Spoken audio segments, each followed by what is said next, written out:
Nabi Yahya Qila bin Muhammad Sahal bin Abi Hatmata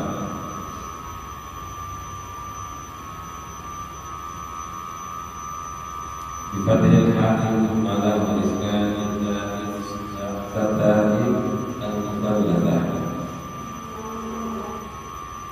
Al-Ansari radhiyallahu anhu qala inta Abdullah bin Sahdin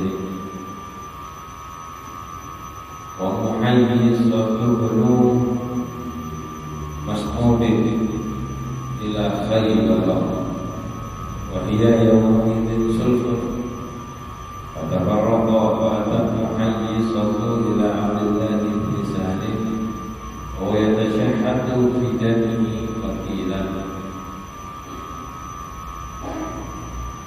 fadafanahu maqadimal Madinata wa Abdurrahman bin Sahal Muhayyisatu bin Mas'ud ila Nabi sallallahu alaihi wasallam fadhahaba Abdurrahman yatakallam qala kabir wa huwa ahdathul qawm sakata wa takallama wa qala atahlikuna wa tastahiquna qabilakum dzakara tamam hadits sallallahu alaihi. Alhamdulillah,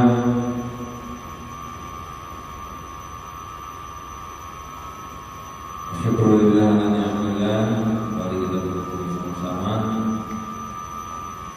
belajar baca kitab sampai kepada hadis keempat pada tauhid dari ulama menghormati para ulama, juga orang tua, ahli kota dan orang yang punya kemuliaan.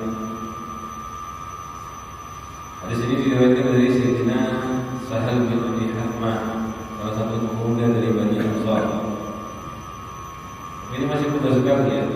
Rasulullah meninggal beliau umurnya masih 8 tahun. Beliau bercerita, Intalaqa Abdullah bin Sahal, pergi Sayyidina Abdullah bin Sahal bin Zaid dan Sayyidina Muhayyisah Ibn Mas'ud menuju kepada Khaybar, dan saat itu Khaybar masih damai, masih dalam keadaan sulh damai, jadi masih ada perjanjian damai. Fatafarraqa lalu berpisahlah Abdullah sama Muhayyisah. Sudah bisa masing-masing pergi mendatangi hajatnya. Fa'adat Muhayyisah ila Abdullah bin Sahal wa huwa yatashahhadu fi damihi qatilan.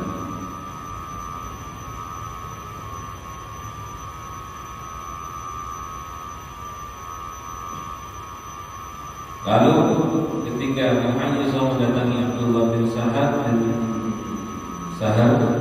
ternyata Abdullah bin Sahal ini sudah mengalir darahnya dan terbunuh. Darahnya keluar dan terbunuh. Di padahal berangkat bareng yang Abdullahnya meninggal, ada yang bunuh. Pada Fatihah akhirnya dikuburkan oleh Sayyidina Muhayyisah. Abdullah bin Sahal dikubur. Thumma qadimal Madinah. Lalu datang ke Madinah Muhayyisah. Fantalaqa Abdurrahman. Lalu Abdurrahman bin Sahal, saudaranya Abdullah bin Sahal tadi, karena mati namanya Abdullah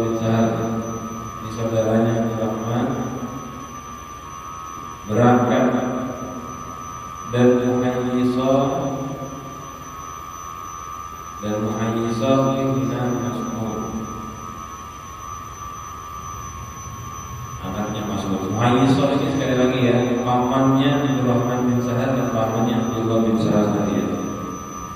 Kan namanya Abdullah bin Sahal bin Mas'ud.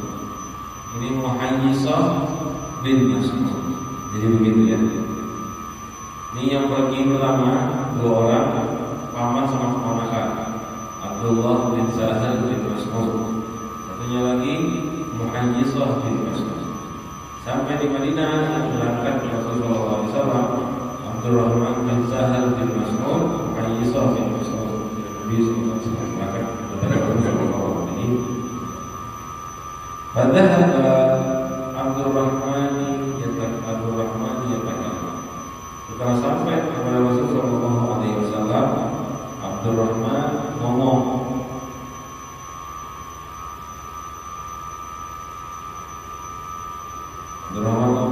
Ketika Abdurrahman ngomong menceritakan kejadian tadi, faqala kabbir. Rasulullah bersabda kabbir, artinya yang besar yang ngomong. Kenapa? Karena Abdurrahman itu paling kecil saat itu. Yang ada di situ itu paling kecil Abdurrahman. Tapi mungkin karena yang besar saudaranya dia yang ngomong. Dia diingatkan Rasulullah SAW seperti ini yang ngomong yang besar. Diutamakan yang lebih tua duluan yang ngomong. Katakanlah. Saya kata, diamlah Abdurrahman. Katakanlah. Lalu diingatkan yang ngomong yang lebih besar terlebih dahulu. Jadi Muhayyisah lebih tua jelas maksudnya. Qala tasrifuna wa tastahikuna qatilakum. Lalu Rasulullah SAW, kamu mau bersumpah? Suruh sumpah. Nah, ini kan laporan pada saudaranya yang mati. Wa tastahikuna qatilakum. Lalu kalian berhak apa? Berhak dapat bayaran diyah namanya ataupun yang membunuh tersebut dihukum mati. Jadi disuruh sumpah. Kalau kamu mau sumpah pembunuh Abdullah, kita hukum. Sudah begitu ya. Kalian mau sumpah, lalu kalian baru bisa mendapatkan hak sebagai orang yang keluarganya dibunuh. Artinya pembunuhnya harus dihukum. Kalau kamu hadis, lalu diteruskan hadisnya sampai selesai. Nah, di sini poin hadisnya sesuai bab adalah ketika ada yang lebih tua, apalagi yang lebih tua tahu ceritanya. Kan yang pergi sama Abdullah itu Muhayyisah pamannya, yang berkisah Abdurrahman yang masih harus yang sempat pergi. Makanya Rasulullah ingatkan kafir yang besar yang ngomong. Kecuali memang kalau yang Muhayyisah nggak tahu apa-apa, yang tahu cuma Abdurrahman saja. Saya cerita. Saya melihat yang kecil aja yang ngomong betul. Tapi kalau ada yang besar diutamakan. Misalnya dua orang mengetahui sesuatu, siapa yang lebih tua itu yang lebih diutamakan. Sunnah begitu ya. Ini bahkan ngomong saja, laporan saja lebih afdal yang lebih tua. Itu adabnya Rasulullah SAW mengajarkan para sahabatnya. Ngomong saja, mau laporan saja mana yang lebih tua. Iya. Ini hadisnya panjang, cuma ringkas ceritanya gitu. Kalau ada pengumpulan, kita dibiasa saja. Yang lebih tua itu diutamakan. Kecuali memang kalau mau urusan agama, yang paling ahli agama yang ngomong. Kalau cuma ngasih cerita kan kabar, ya cukup. Apalagi Muhayyisah yang lebih tua lebih tahu kabarnya. Sekarang hadis riwayat Sayyidina Jabir bin Abdullah radhiyallahu anhu, anna Nabi sallallahu alaihi wasallam kana yajma'u baina rajulaini min qatl al-Uhud, yakni fil qabr. Rasulullah itu mengumpulkan bergabung di antara dua orang laki-laki min qatl al-Uhud, dari yang terbunuh di perang Uhud.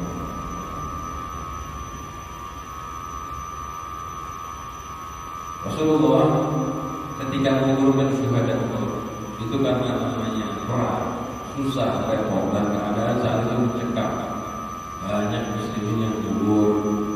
Ketika gugur satu kuburan itu dua jenazah. Ini boleh ketika ada hajat yang ini. Kalau ada normal satu kuburan dilihat. Tsumma yaqulu ayyuhuma aktsaru akhdan lil Qur'an. Lalu ketika menguburkan dua orang satu kubur. Rasulullah tanya, mana yang paling banyak mempelajari Al-Quran, paling banyak hafal Al-Quran, paling banyak belajar Al-Quran. Tanya, faidah usyira ila ahadihima. Kalau ada yang masih tahu ini ya Rasulullah lebih banyak Al-Qurannya, qaddamahu fil lahdi, ditaruh di depan di kuburnya. Ya misalnya kubur menghadap sini di depan, dia menghadap mulut. Mana yang paling hafal itu yang di depan, penghormatan. Ya hafalnya lebih sedikit di belakang, hafalnya lebih banyak di depan. Oh, lihat ya, sampai seperti itu di dalam kubur pun yang paling diutamakan yang dikedepankan yang lebih banyak ilmunya. Itu tanda perlunya, pentingnya menghormati orang-orang yang ulama yang lebih hafal Quran diutamakan. Sampai pas ke kuburan, ini keadaan darurat kan, kuburnya aja dua, tapi masih fokus perhatian kepada yang alim yang mana. Ini kan pada darurat kan ya, satu lubang aja digali dua, kan maunya cepat-cepat, biasanya kan gitu. Yang namanya orang darurat itu udah gak mikir apa-apa lagi, udah kubur. Orang satu kuburan aja satu kotak dua orang masuk. Tapi tetap Rasulullah masih nanya mana yang lebih banyak. Jadi menyempatkan untuk menunjukkan pentingnya hafal Al-Quran dan pentingnya mendahulukan para ahli. Ini saya kira ada riwayat dari Sayyidina Jabir radhiyallahu anhu. Ya teruskan ya, ini semua contoh-contoh. Wa Ibnu Umar radhiyallahu anhu anna Nabi sallallahu alaihi wasallam qala arani fil manam at-tasawwur. Rasulullah SAW bersabda,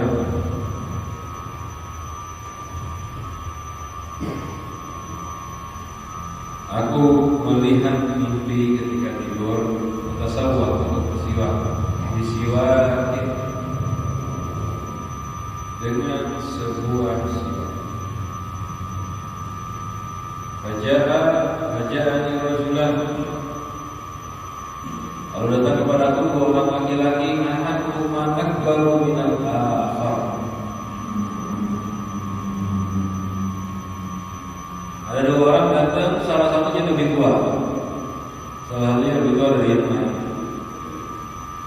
Pada waktu siwak aku kasih siwak kepada yang lebih kecil. Rasulullah melihat ada sesuatu yang dilakukan oleh Rasulullah, yang dikasih siwak yang lebih muda, orangnya yang lebih muda. Fakilani, lalu dikatakan kepada aku, ada yang ngomong, maksudnya di sini malaikat Jibril, seperti dalam riwayat yang lain, ngomong kepada Rasulullah SAW, kafir. Maka Jibril ingatkan, Muhammad, kasih yang lebih besar.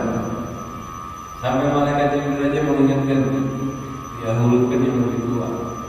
Pada waktu ilal akbari minhuma, lalu aku berikan kepada yang lebih tua dari salah satu.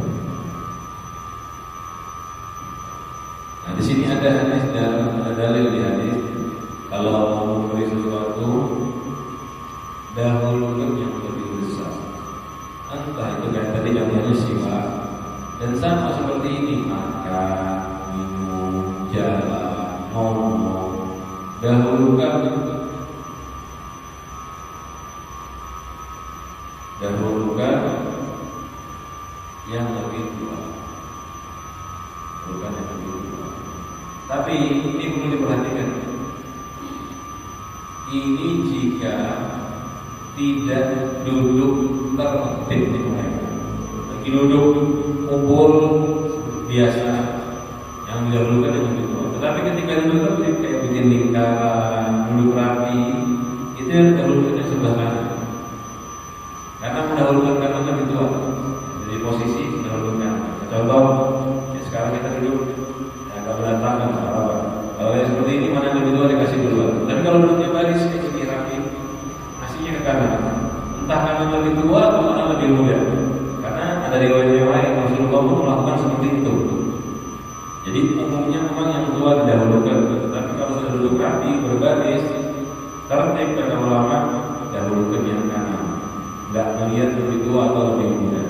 Itu caranya begitu. Seperti kayak baca kitab, otaknya ke kanan. Entah yang lebih tua di depan, entah yang lebih tua di kiri. Kalau saya belajar pengajian, kan bikin lingkaran biasanya. Isi Al-Quran, kan gitu. Jalannya kemana? Ke kanan. Putar. Itu caranya. Tapi kalau lagi duduk, tidak ada posisi duduk bebas, silakan. Tuh, lagi makan, minum, dahulukan yang begitu. Jadi tinggal lihat ya. Kalau dia makan kayak pas-pasan, campur posisinya gimana, yang tua dua. Tapi kalau membagikan makanan, orang lagi duduk lagi dari kanan dulu. Saya perhatikan di Yaman itu dua begitu dengan Allah. Setiap ada acara maulid, ada acara apa? Biasanya kalau maulid itu dibagikan dupa. Acara rame, bayangkan rame, itu mereka tetap berusaha ngasihnya dari kanan. Walaupun misalnya masjid itu besar, dibagi tiga, yang bagikan masjid itu tiga. Jalan dari kanan sampai diam, balik lagi berdiam. Satunya lagi dari kanan sini, berusaha dari kanan, jalan lagi, terus mengerjakan sunnahnya Rasulullah SAW. Mulai pertama dari yang paling tua, jalan ke kanan, gitu caranya.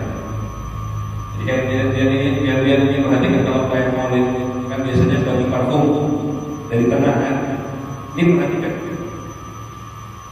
Ketika ada orang berdiri di tengah, orang duduk di tengah, kalau sudah masih satu jalan ke kanan, ya biasanya maulidan, kita datang ke biasanya yang dikasih utama tuh penceramahnya, ya, sarjana gitu kan. Ini ingat, kadang-kadang itu yang ceramah di tengah, samping kirinya ada guru yang berbuat, ada ulama yang berbuat. Akhirnya serba salah, habis ngasih penceramah ke kiri, salah kayak gini.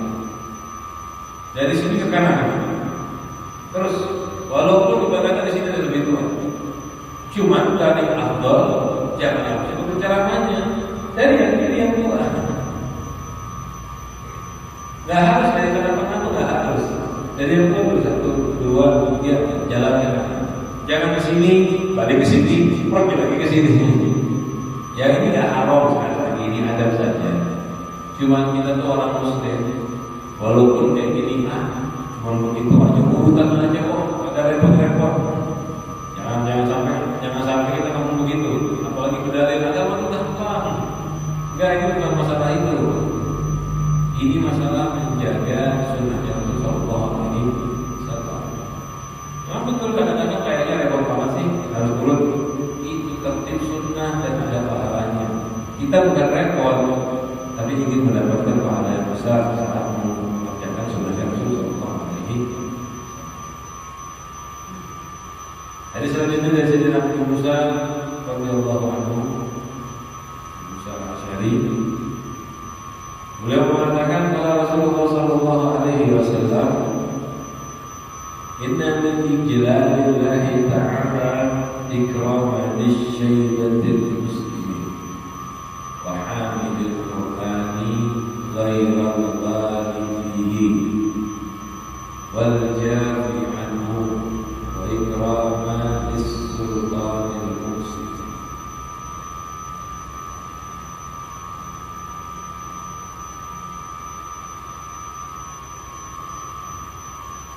Hadis yang ketujuh di bab ini, Rasulullah SAW bersabda, sesungguhnya min ijlalillahi ta'ala, termasuk dari mengagungkan Allah.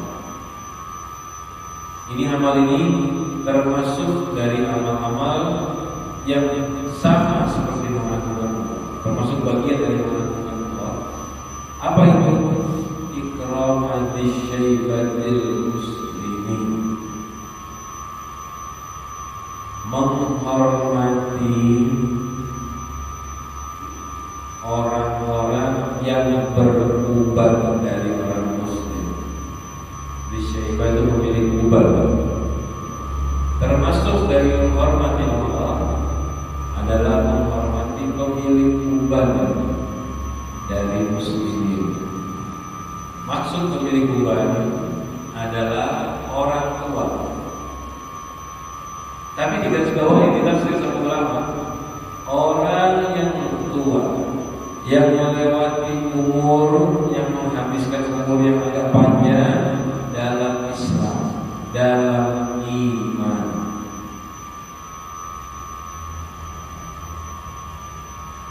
Karena dia sudah tua, mengisi waktunya dengan Islam dan iman, itu dia diagungkan oleh agama. Yang hormat mereka itu sama seperti mengagungkan Allah. Kenapa? Ini orang sudah hidup panjang dan umurnya dipakai untuk Islam dan iman.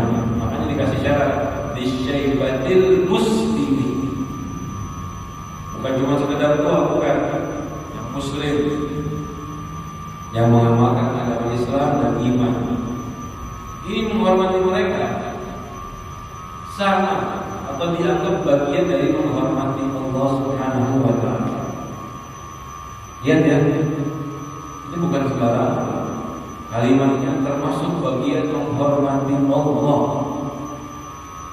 yaitu menghormati orang yang sudah tua, yang rambutnya berubah.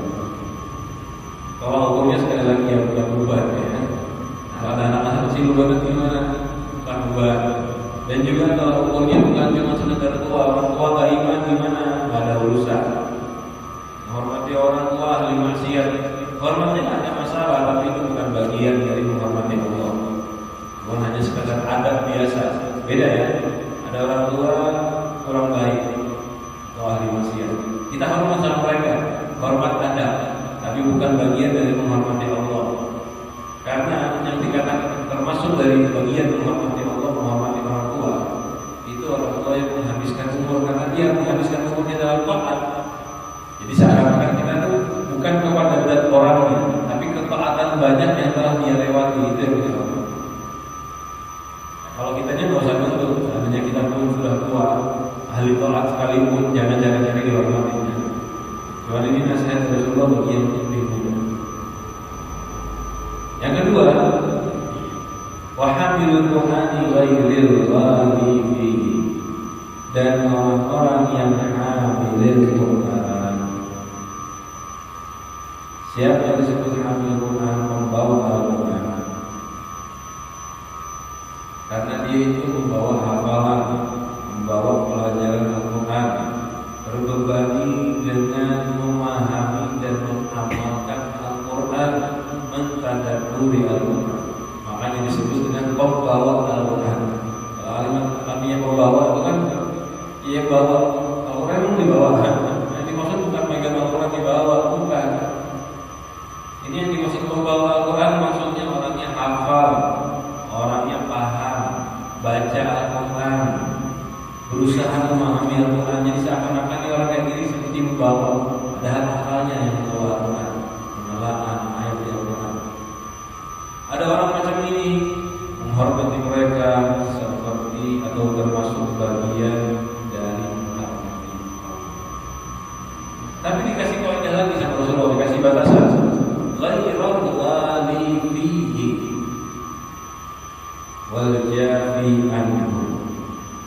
Selain orang yang kelewatan dalam Al-Qur'an, dan selain orang yang jafi, yang gak mau membaca, menjauhinya. Jadi ada orang hafal Al-Qur'an tapi ghali. Ghali itu maksudnya berlebihan. Kalau baca kelewatan. Jadi ghali itu kelewat batas. Alif dibaca sampai jadi ain, hak dibaca sampai jadi kha. Alhamdulillah bisa. Nah, kalau ini kan dia udah salah, cara bacanya salah. Dan termasuk ghali, kita lihat, baca berlebihan sampai malah keluar batas salah dan mengamalkan dengan cara yang salah. Dia kira Al-Quran itu harus dipelajari yang aneh-anehnya. Kayak contoh ada orang yang kebanggaannya cari ayat-ayat atau surat-surat yang aneh-aneh, ditafsir dengan tujuan ingin jadi paling hebat. Itu nggak bagus. Baca ayat-ayat Al-Quran, tafsirkan dan amalkan, selesai. Tapi kadang-kadang tuh ada ayat yang ditafsirkan itu bikin bingung. Ada ayat-ayat yang sama-sama. Bahkan sampai-sampai penafsir Al-Quran sekalipun ketika ngomong ayat itu wallahu a'lam bima'na. Ada. Kayak contoh awal-awal surat Alif Lam Mim. Coba lihat tafsir. Wallahu a'lam bima'na. Itu penafsirnya. Allahu a'lam bima'na. Allah lebih tahu dengan artinya. Sampai ahli tafsir saja begitu. Tapi memang ada sebagian ahli tafsir yang menafsirkan tidak ada masalah. Selagi sudah sampai pada batasan ilmunya. Ini yang masalah belum kemana-mana, masih pada dasar. Kalau baca Al-Quran carinya ayat-ayat aneh. Yang ayat-ayat yang bisa diamalkan perlu dipelajari, maunya langsung yang aneh-aneh. Jadi penyakit ini. Bahkan sama kayak kita belajar. Ada orang belajar kalau yang dasar ya semangat. Kita dikasih yang aneh-aneh semangat. Rukun sholat belum bisa, mau belajar ma'rifat, nggak mungkin. Syarat itu belum bisa, mau belajar hakikat, dusta itu nggak ada. Guru yang mengetahui murid yang belum dasar, belum selesai dasar, lalu mengajarkan ma'rifat dan hakikat, itu tanda gurunya nggak paham ma'rifat dan hakikat. Nggak mungkin mereka mengajarkan orang yang belum tahu dasar syariat tentang ma'rifat dan hakikat. Biasanya yang mau ngajar, dia omongannya Ghazali. Kamu gak mungkin bisa dapat kata Imam Ghazali ma'rifat dan hakikat kecuali sudah selesai ilmu wajib zahir, ilmu bagian baik. Sudah selesai dan sudah bersih hatinya dari cinta dunia, bersih hatinya dari selain Allah, baru mulai belajar ma'rifat. Tapi kalau masih dua ini belum selesai, nggak pantas. Dan gurunya ketika tahu mau nggak pantas ngajar, berarti gurunya nggak paham, ketika begitu. Berarti dia mengerti. Makanya seperti itu Rasulullah mengingatkan, membaca Al-Quran yang dimuliakan selain ghali. Ghali itu salah satunya selain baca berlebihan, artinya baca difasih-fasihkan malah sampai salah, adalah yang mencari-cari hal-hal rumit di dalam Al-Quran, cari-cari hal-hal yang sulit di dalam Al-Quran.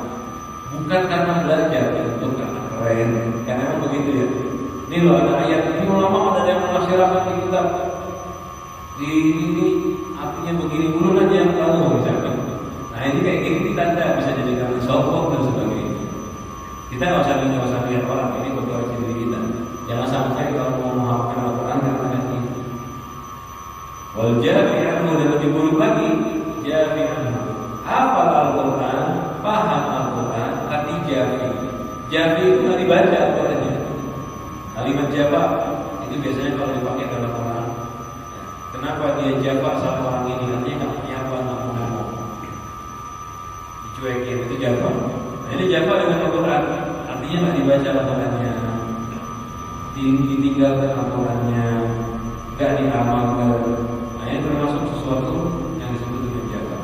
Jadi kalimat jaffa artinya dalam bahasa Arab itu jauh, menjauhi. Itu kalimat.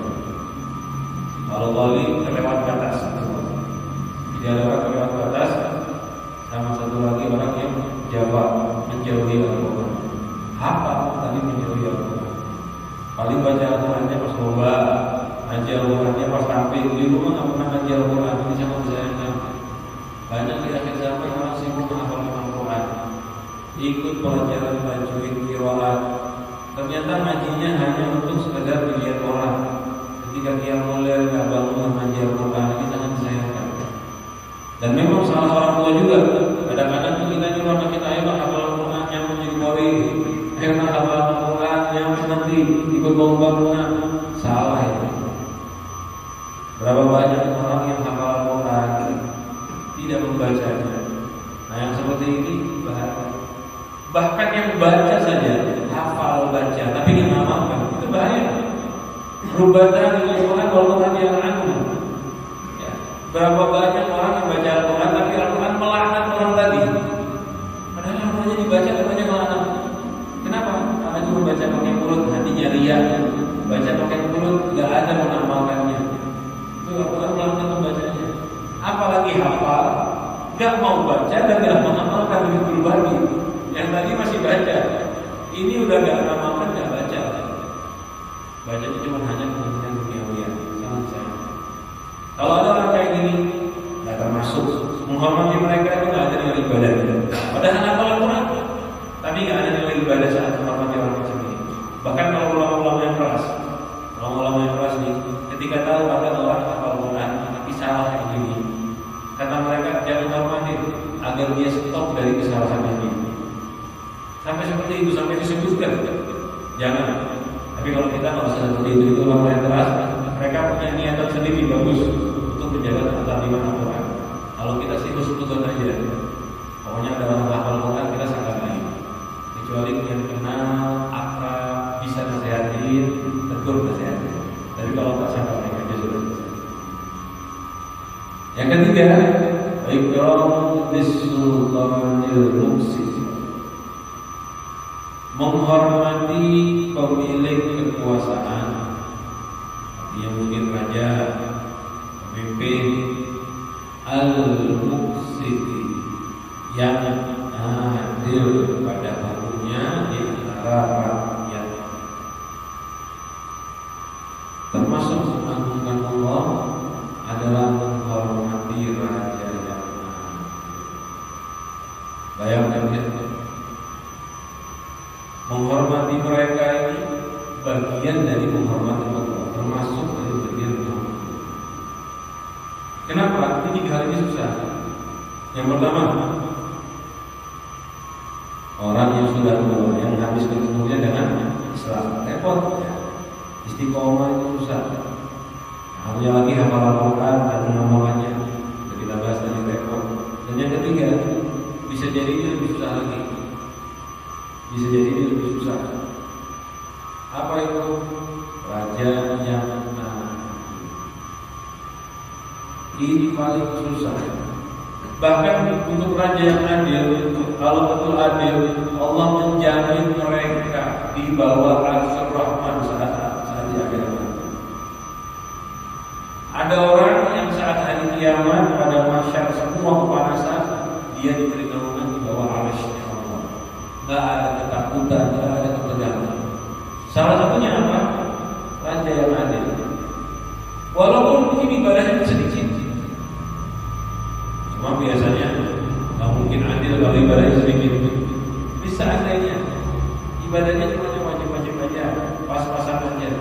Tapi adil itu ibadah yang besar, dan adil dalam mengurusi rakyat itu lebih afdal daripada qiyamul lail. Kalau ada pemimpin raja, dia adil dalam memimpin rakyatnya, itu adilnya mereka lebih repot, lebih agung daripada qiyamul lail, daripada sekitar haji. Karena tanggung jawab mereka itu, kepemimpinannya mereka itu, keadilannya itu, manfaatnya nyebar, bukan sendirian aja. Kalau kita qiyamul lail buat kita sendiri, tapi kalau adil buat rakyat, buat orang banyak, dan godaannya besar. Kita nggak ada berusaha ke sini, cuma ini nasihat. Ya walaupun mungkin kita kayak pemimpin rumah tangga, kali nggak gitu ya. Pemimpin yang dimaksud ini harus raja besar, harus presiden atau wali kota, bukan. Yang penting pemimpin sesuatu adil, yang jujur dan benar. Pemimpin ini pahalanya besar sekali dengan syarat ya, jalankan itu syariat. Dan pahalanya besar. Bahkan kayak mereka itu walaupun nggak qiyamul lail, tapi bangun malam hari, bikin sistem ngatur rakyatnya biar nggak susah, itu yang mulanya mereka. Itu pahala ibadahnya mereka. Dulu ada satu ulama di Kampung di Kota Bali. Ini cerita dari. Jadi ada saat itu dua pemimpin, ada satu pemimpin, mungkin bahasa kita kayak gubernur gitu atau wali kota atau bupati. Jadi datang ke majelisnya, kalau masa majelisnya Syahadi, ada tempat bahasa kita majelis di Zawiyah. Datang terus ke majelis sana. Kira-kira kalau ada pemimpin mampir majelis terus, bagus apa jelek? Bagus apa jelek? Bagus sekali kan? Ada wali kota, gubernur, tempat majelisan rajin tiap hari. Oh hebat, hebat. Tapi kata Habibnya yang memiliki majelis, yang aja. Beliau sama sekali tidak bangga majelisnya diadakan pemimpin. Bahkan pemimpinnya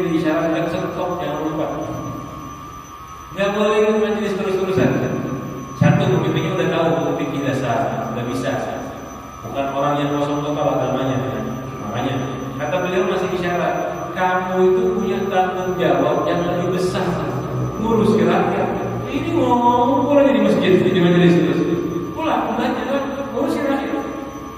Karena saat itu dia punya tanggung jawab yang lebih berat. Memang betul belajar bagus. Jadi saat dia belajar, tanggung jawabnya jauh ke yang lain. Tanggung jawabnya jauh ke yang lain. Nah kayak gini ini salah. Selagi dia bisa mengerjakan tanggung jawab yang lebih baik, jangan jawab ke yang lain. Kalau memang mau belajar, gak mau macam-macam, dia jangan jadi pemimpin. Kan gitu. Kalau memang mau fokus ini dan itu, ya udah ke majelis aja. Jangan ngambil tanggung jawab di sini, ditinggalkan tanggung jawabnya, malah ikut sesuatu yang lain. Majelisnya sunnah ya. Yang dimaksud untuk pemimpin tadi majelis sunnah. Karena pemimpinnya sudah tahu hukum dasar wajib. Jadi umat majelis belajar sunnahnya, belajar adab-adab, belajar hal yang lebih tinggi daripada wajib. Ingatkan. Tapi ini mungkin kurang pas kalau kita pakai di kita. Satu, kita ini kebanyakan kan sebetulnya banyak orang pemimpin itu kan sekolahnya kemudian kan sekolahnya sekolah untuk memang tujuannya ke situ dulu kan. Nah, sebagian dari mereka sebagian ya semua belum tahu. Dari mereka kalau yang kita lihat sekitar kita image-nya agamanya kurang. Kalau yang tadi saya ceritakan itu kejadian sudah lama. Dan di kota itu image-nya orang-orang tuh dari kecil udah belajar dasar agama. Makanya saat jadi pemimpin udah alim wajibnya buat dia, walaupun bukan ulama. Kalau kayak kita banyak yang masih belum tahu, kadang-kadang bahkan caranya wudhu aja belum hafal, bahkan kadang-kadang dasar-dasar wajib belum tahu. Alhamdulillah lebih parah lagi. Jadi pemimpin tapi nggak tahu kewajiban pemimpin di dalam syariat Islam. Mungkin dia tahu secara zahir tapi nggak tahu kewajiban pemimpin di syariat Islam. Nah yang kayak gini nggak apa-apa belajar. Sebetulnya salah juga. Salahnya maju pemimpinnya bukan belajarnya. Kenapa belum belajar agama Islam maju-maju ke situ? Kuatkan agamanya, kokohkan dulu dasar agamanya, pelajari tata cara kepemimpinan dalam Islam, baru maju. Sebetulnya begitu. Tapi kalau udah terlanjur maju gimana lagi? Apa belajar? Yang penting pas belajarnya, jangan sampai ganggu tanggung jawab. Dan yang penting belajarnya hal yang diperlukan sama dia. Kayak contoh pemimpin urusin umat datang majelis belajar apa? Belajar ilmu sorof. Tahu ilmu sorof ya? Kalau ilmu nahwu belajar cara baca bahasa Arab. Kayak gini nggak penting buat dia. Dia tuh pentingnya belajar fikih. Pentingnya tuh belajar tanggung jawab. Atau datang ke majelis pelajaran yang sunnah, yang gak ada kepakai buat dia. Gak usah deh, fokus ke ilmu yang memang diharuskan, karena dia punya tanggung jawab yang lain. Seperti itu. Ini penting ya. Ini karena kita mau ada jadi pemimpin, dibahas banyak lagi kalau sebetulnya. Tapi ya seperti itu. Ini di sini tunjukkan sekali lagi 3 orang itu adalah 3 orang yang memuliakan mereka, termasuk bagian dari memuliakan Allah. Siapa itu? Orang tua yang menghabiskan umurnya dalam Islam. Orang hafal Quran yang membacanya, mengamalkan isinya, tidak berlebihan dalam membacanya. Artinya nggak salah-salah dulu. Dan yang ketiga, raja yang adil. Kemudian kita diberikan pemimpin yang adil. Jika salah satu dari kita jadi pemimpin, walaupun pemimpin rumah tangga kemudian dijadikan pemimpin yang adil. Selanjutnya satu lagi, hadis ini diriwayatkan dari Sayyidina Amr bin Shu'aib an abihi an jaddihi.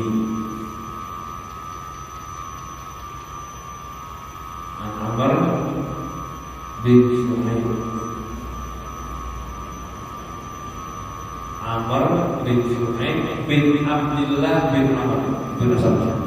Amr bin Shu'aib bin Abdullah bin Amr. Abdullah bin Amr bin As. Jadi kakeknya itu Abdullah bin Amr bin As. Jadi Amr an Shu'aib an abihi. Jadi Amr meriwayatkan dari Shu'aib, an jaddihi dari kakeknya Amr, yaitu yang bernama Abdullah. Qala Rasulullah SAW, laisa minna, bukan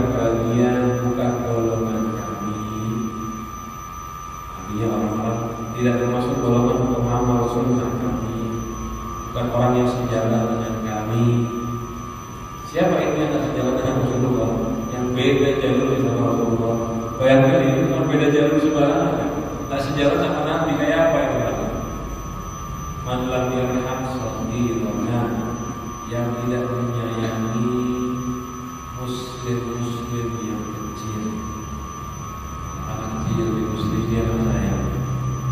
Wa ya'rif syarafa kabirana, dan orang yang tidak tahu, artinya tidak menjalankan penghormatan kepada yang lebih.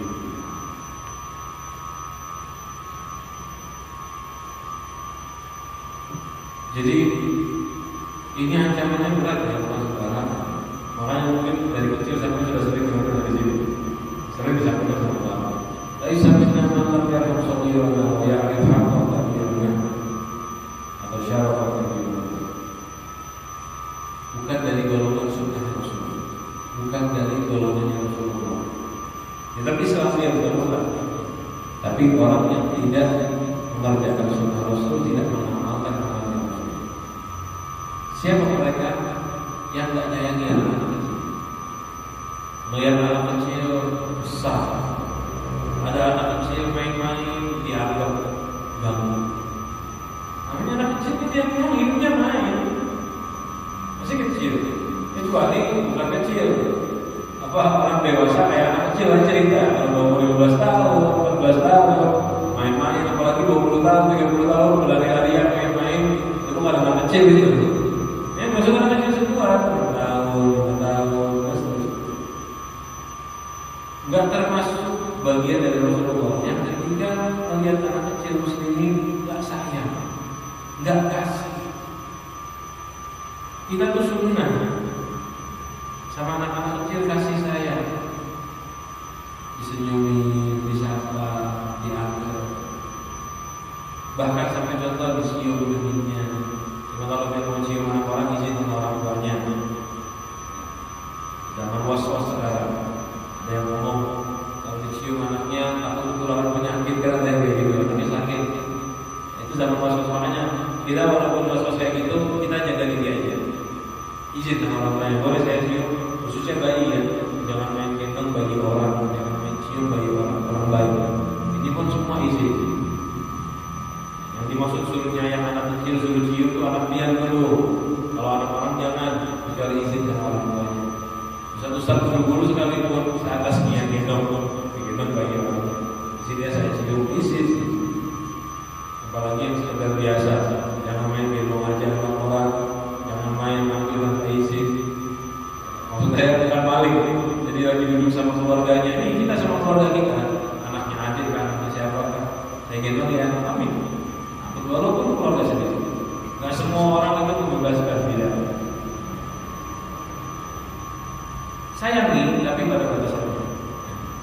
Dulu dikasih, diajak senyum. Dulu saya sempat perhatikan ada satu orang soleh mampir ke rumah paman saya. Jadi waktu itu diajakin main sama 10 nih, masih halus, makanya memang lu masih kecil, mungkin umurnya 3-4 tahun. Diajakin main, diikat dia tangannya di kaca. Nih aku jadi diikat tangannya di cermin, di jendela. Padahal tinggal ditarik lepas aja ikatannya, karena ikatannya anak kecil nggak kuat. Datang jemputan, mau jemput, akhirnya kita berangkat sebentar, saya masih diikat sama anak kecil gitu. Jadi anaknya ceritanya, awas lagi ya, dia masuk ke dalam dan ambil barang, keluar lagi ke depan. Tolong lepasin, kami mau pergi, dilepas sama anaknya baru bangun. Padahal dia bisa aja tinggal ditarik lepas, tapi sampai nyenengkan anak kecil. Biar anak kecilnya nggak kecewa, ini ceritanya lagi main kan. Kalau anak kecilnya masuk keluar, mana yang saya kehilang? Kan anak kecil kayak gini kan sedih buat dia nggak mau sampai seperti itu. Nah ini tandanya umat Rasulullah merahmati anak kecil sampai seperti itu. Dan juga termasuk menghormati orang tua, sama orang tua itu punya hak, orang tua itu punya takdir, didahulukan, diutamakan. Kalau duduk di depan, duduk di tinggi dan sebagainya. Seperti ada yang sudah kita bahas. Jadi sama-sama kita akan bahas pada pertemuan yang datang.